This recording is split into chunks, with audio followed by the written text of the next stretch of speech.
Some of the first gold chains date back to the ancient cultures of Iraq and Greece. They were symbols of wealth, royalty, and the divine.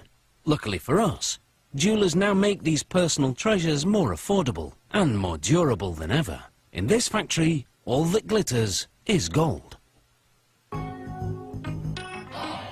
Pure gold is fairly soft and bright yellow, so it's common to create an alloy to strengthen it and alter its colour.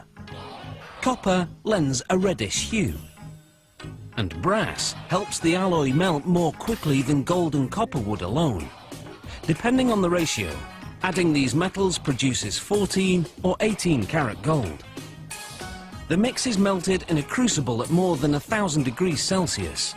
Just 3 of these scoops are enough to make about 5,000 14 karat gold chains.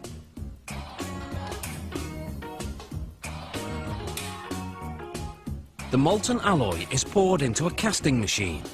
Water cools the metal to around 370 degrees Celsius, solidifying it. The metal passes through a round die, which shapes it into a golden rod that's nearly 2 meters long. After the rod is cut in half, it's passed through what's known as a breakdown mill. The machine reshapes the rod from circular to square, so it will be easier to stretch.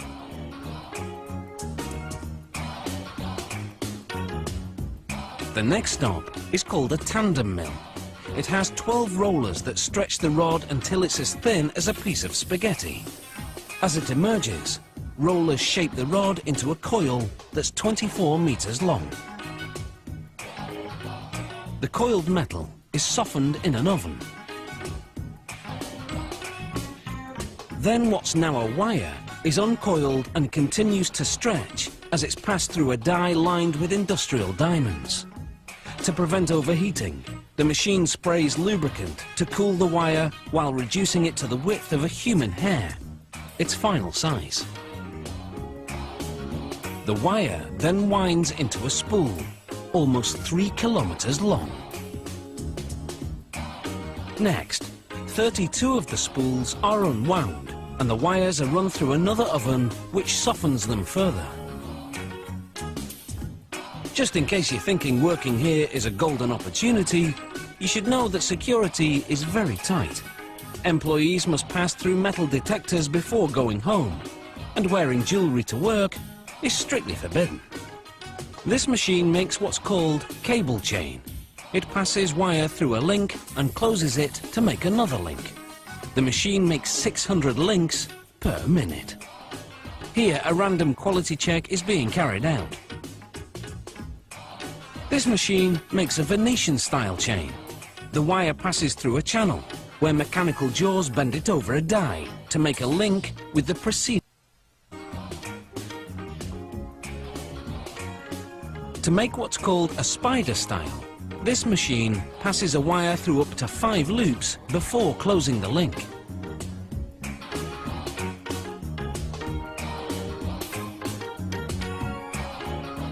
For a Figaro style chain, this machine makes 3 short links before a mechanical arm moves the chain to another area to add 1 longer link.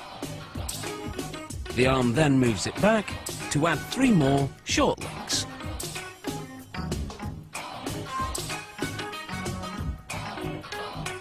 The simplest style is known as a rope chain. To make it, this machine threads a wire through, then closes it to make another loop.